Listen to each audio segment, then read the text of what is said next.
जय गुरुदेव। स्वामी जी महाराज ने एक छोटी सी कहानी सुनाई। घोड़ों में सबसे अच्छी जाति का घोड़ा तेजी घोड़ा माना जाता है। एक राजा था, उसके घोड़साल में एक तेजी घोड़ा था। वह काना था, यद्यपि राजा उसे बहुत प्यार करता था, लेकिन कनवा कहकर बुलाता था। घोड़ा मन ही मन दुखी हो जाता था और कभी कभी क्रोधित भी हो जाता था, पर करता क्या। दूसरे राजा ने एक राज्य पर चढ़ाई कर दी। राजा ने अपने सिपह सालार से कहा कि कनवा को ले आओ, मैं उस पर चढ़कर जाऊंगा। मैदान जंग में घोड़ा लाया गया।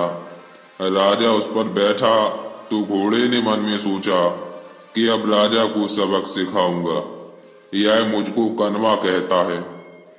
जब राजा घोड़े पर सवार होकर युद्ध के लिए चला तो दूसरे राजा यानी चढ़ाई करने वाले राज्य के खेमे में यह बात फैल गई कि राजा स्वयं तेजी घोड़े पर सवार होकर लड़ाई के मैदान में आ गया। घोड़े ने सुना तो उसने सोचा कि मेरी इतनी बड़ाई हो रही है, अगर मेरा सवार हारेगा तो मेरी जाति को कलंक लग जाएगा, मेरे लिए शर्म की बात होगी।